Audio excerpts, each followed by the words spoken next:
Passamos a apresentar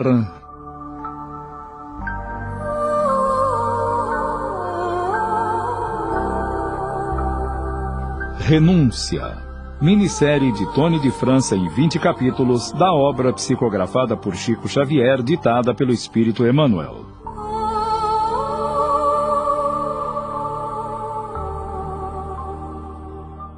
Pela manhã seguinte, Carolina e seus 2 filhos deixaram o palacete da Cité, despedindo-se secamente da sobrinha. Somente os preparativos para o enlace de Beatriz com Henrique de Saint-Pierre ofereciam esperanças de paz, apesar das dores e preocupações. A filha de Cirilo só aguardava uma melhora de sua mãe para marcar a data do consórcio, mesmo vendo que seu estado se agravava dia a dia após o falecimento do velho professor. Alcione andava abatida. Certa noite, Rob, já quase homem feito, demorou-se mais do que de costume e isso perturbou Alcione, que sentia um aperto no peito. Não tardou e um portador da igreja de Saint-Landry, onde ele trabalhava, bateu à porta do palacete e...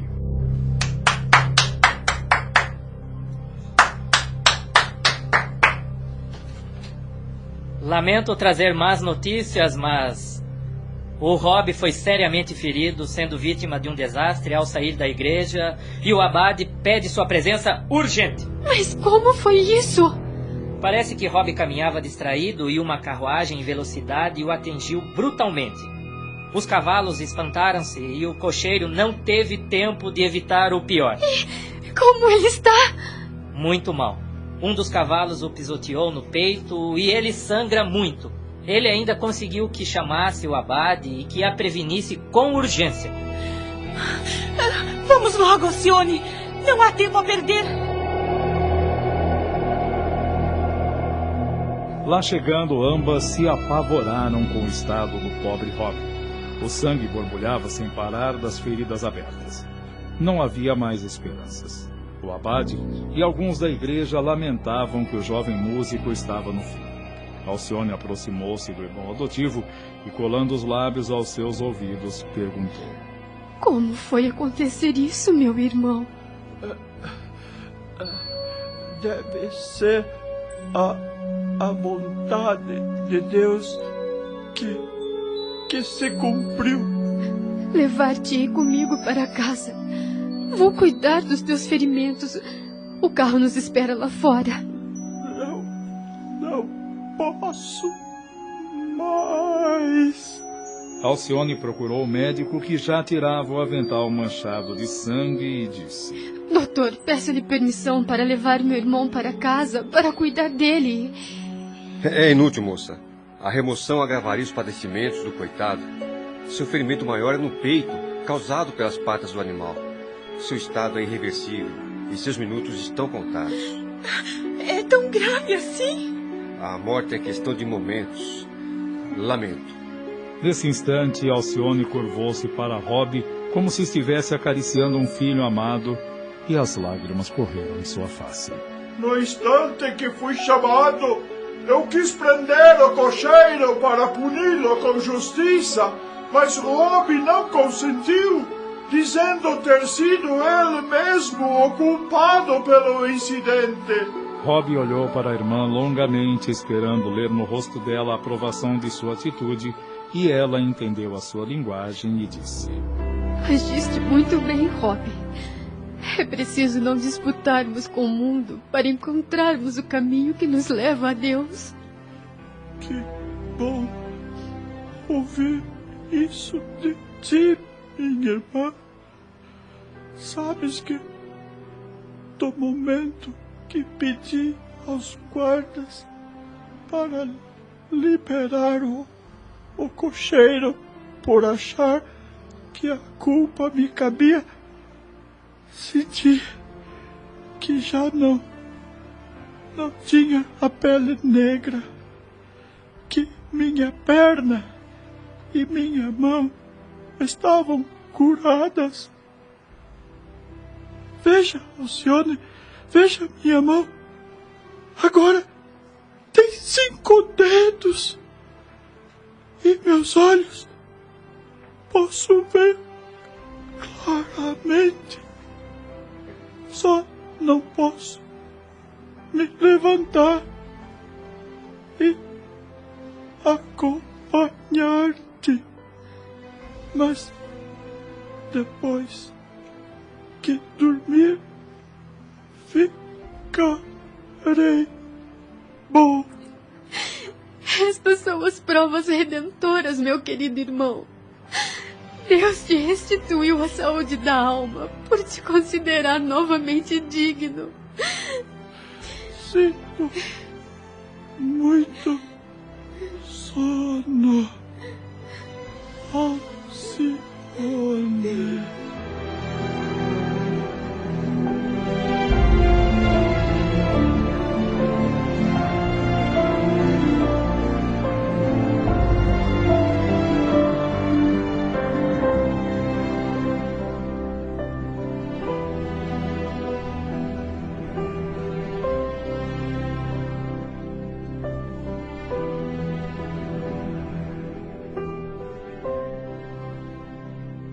O passamento do irmão adotivo abalara Alcione mais do que prevera.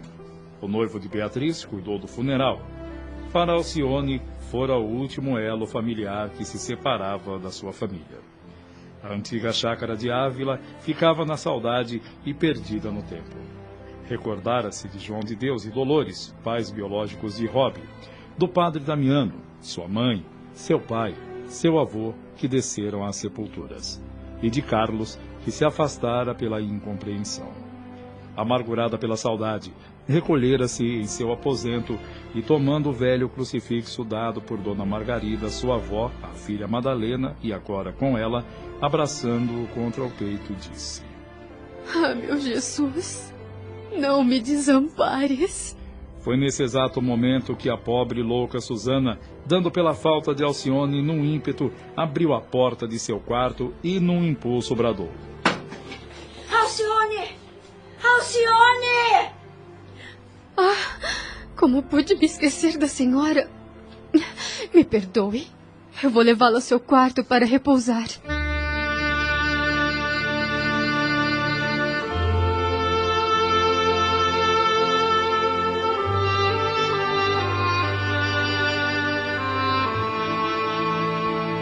Após a morte de Rob, Susana Davenport viveu mais 2 anos. Teve uma agonia prolongada. Na sua hora derradeira no leito, tomou a mão de sua filha e colocou-a nas mãos de Alcione, dando a entender que Beatriz nunca deveria de esquecer de considerá-la como um exemplo de vida, um símbolo. Os dias se passavam e Alcione já estranhava o repouso das tarefas que se dedicava anteriormente. Só os preparativos para o casamento de Beatriz trouxe-lhe ânimo, pondo de lado a solidão que estava sofrendo. Era como se o palacete da Cité fosse comparado a um jardim que fora abandonado e que agora começasse a reflorir. Até o culto do evangelho no lar foi restabelecido. Mesmo o noivo de Beatriz participava e se encontrava nas reflexões de Alcione. O ambiente familiar era de santas vibrações de fraternidade e alegria. Quando alguém se aborrecia, se entristecia, os ensinamentos de Cristo e o culto doméstico ganhavam os corações de todos. O enlace de Beatriz e Saint-Pierre realizou-se com simplicidade. Dias após a cerimônia, Beatriz notou que sua irmã voltara às recordações dos seus ausentes e impressionou-se com sua melancolia e pensou: Preciso fazer alguma coisa para arrancá-la desse estado. Ela é jovem, apesar dos seus 30 anos. Seus traços de beleza e da juventude são nítidos. Vou falar com ela agora mesmo. Estamos apresentando Renúncia. Voltamos a apresentar Renúncia. Minha querida irmã, tenho visto que andas triste e abatida. Vamos eliminar isso tudo que aflige teu coração? Nota-se em seus olhos. Não te perturbes com isso, minha irmã. Quando nossos braços repousam, é natural que os pensamentos se agravem. Não estou triste, podes crer. É que tenho meditado muito e isso te induz a notar mágoas em meu espírito. Acontece que quando saio para passear com Henrique, Sinto que meu júbilo se mistura ao remorso de por te ver assim.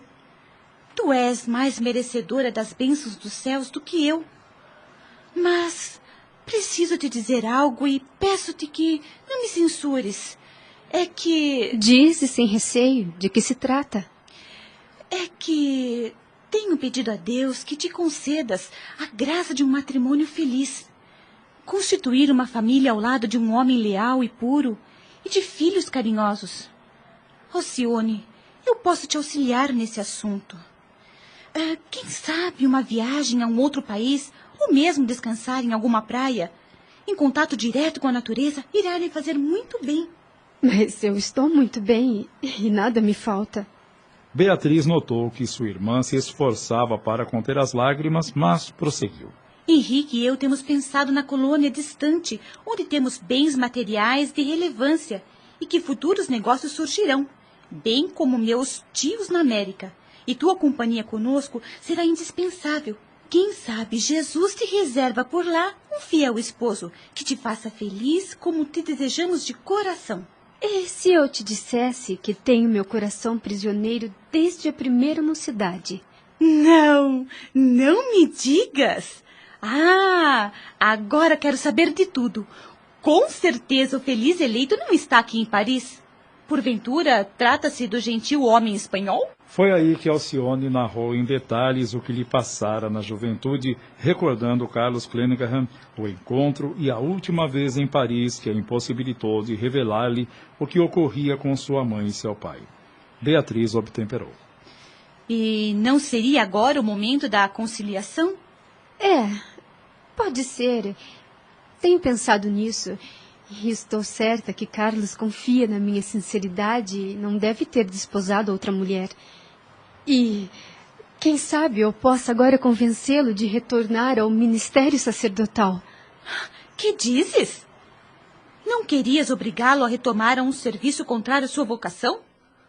Vocês têm o direito de ser felizes. Acaso, Beatriz, supões que Deus ainda me concederá semelhante felicidade? E por que não? Estás moça e bela, como aos 20 anos. Vamos já entrar em contato com Ávila. Minha irmã, não seria melhor que eu fosse até lá? Quero surpreendê-lo com o cumprimento de minha palavra. Irei sozinha até Castela Velha.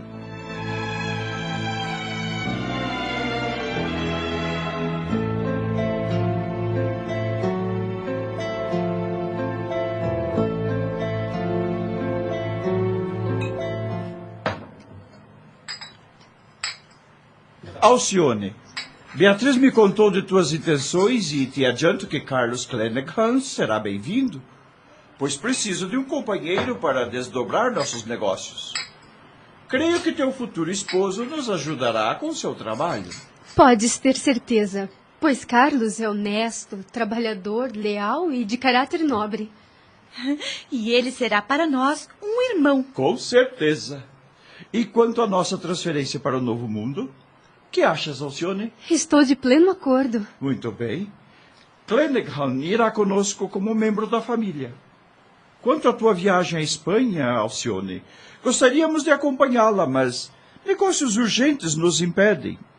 Mas, se desejares, posso designar alguém para te acompanhar. Ora, Henrique, não será preciso. Conheço o itinerário e Ávila é como minha segunda pátria. Mas transmitas a Carlos que o aguardamos nesta casa com interesse e simpatia. Esperamos teu regresso para marcar a viagem para a colônia.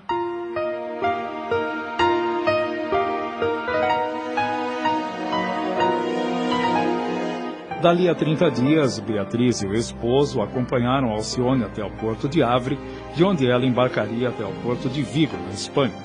Após as despedidas, o navio se afastava levado pelo vento, e a filha de Madalena ficou a sós com suas recordações. Sua mãe, Rob e o padre Damiano vieram-lhe à mente mais vivas do que nunca. De um lado, era o mar que impressionara o irmão adotivo. Do outro, o aspecto da costa que o velho sacerdote lhe dera certas explicações. Ao desembarcar em terra espanhola, com o peito oprimido de esperanças, a dúvida também ocupou lugar em sua mente. E se Carlos não estiver mais em Castela Velha? Afinal, nunca mais tive notícias suas.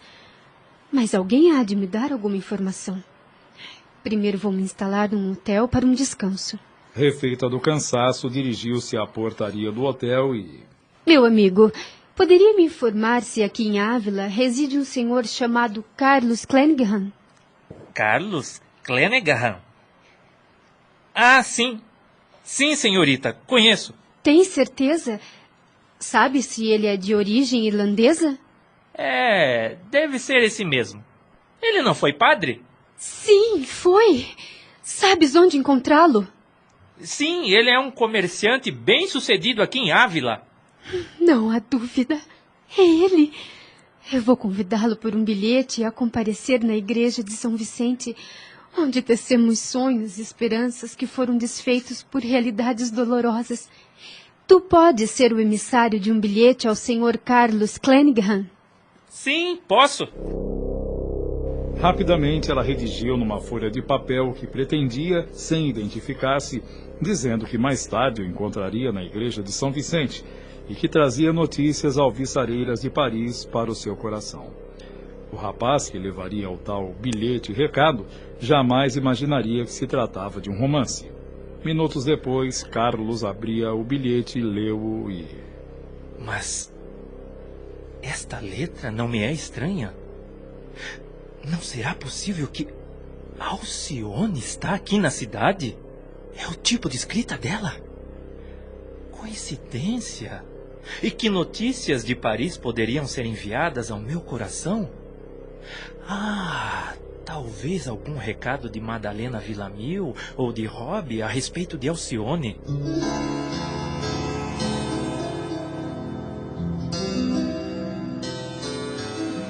Eis que entardecia e a noite chegava. Alcione dirigiu-se até o velho templo. Ajoelhou-se, fez suas preces, recordando o velho sacerdote a quem se devotou como filha afetuosa. De repente, seu coração vibrava acelerado. Era o sobrinho do padre Damiano. E... Carlos! Carlos! Não me reconheces? Vim cumprir minha promessa. Alcione? Meu Deus! Não estou acreditando. Me perdoes. Se eu soubesse antes que te causaria este abalo, não teria feito esta surpresa. Num misto de emoções e lembranças amargas, de esperanças perdidas, Carlos estava atônito e sem palavras. Alcione, percebendo o estado dele, disse: Vamos sair e respirar o ar da noite. Nos fará muito bem. Olha ali o velho banco de pedra. Sentemo-nos. Mas, afinal, conta-me. Dê-me as notícias dos seus e dos amigos. Com todo amor e devotamento, Alcione narrava os acontecimentos em sua vida junto aos seus. Falou dos passamentos de sua mãe e de Rob, e a forma como ele desencarnou. Carlos a tudo ouvia atentamente, e lamentou os fatos, e num ímpeto perguntou: Agora que estás aqui diante de mim, não posso deixar de te dizer o quanto tua atitude magoou o meu coração. Senti que me tratavas tão friamente. Por quê? Carlos, naquela ocasião, Jesus me pedia testemunhos de filha aos quais eu não poderia fugir e... Mas eu me ofereci para trazer tua mãe e Rob em nossa companhia. Poderíamos ter sido muito felizes, mas tu te opusestes. E o que fazias naquele palacete da Cité? Por que saías da tua casa a pé e depois tomavas um carro discretamente?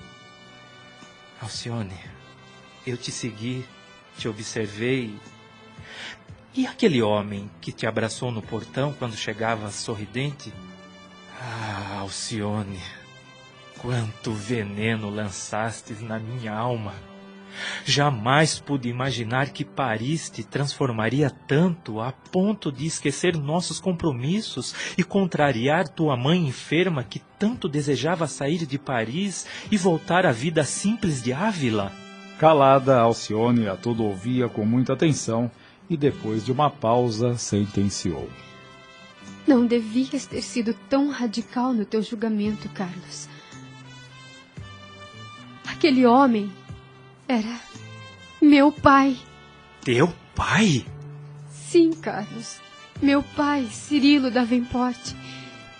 Desde a enfermidade do teu tio, o padre Damiano, as atribuições que me cabiam, eu as desempenhava com amor e devoção. Disso não tenho dúvidas, pois sempre demonstrastes qualidades primorosas. Mas jamais pude supor que serias capaz de tamanha renúncia. Não crês que eu tenha cumprido meu dever sagrado de filha? Meu coração jamais esqueceu a tua dedicação e o teu amor. Outrora, tuas obrigações sacerdotais nos impôs a separação. Sempre lutei para que não abandonasses o que sempre considerei uma tarefa sublime. Perdoa-me. É todo e mais puro sentimento que agora sinto. Perdoa-me, Alcione. Acabamos de apresentar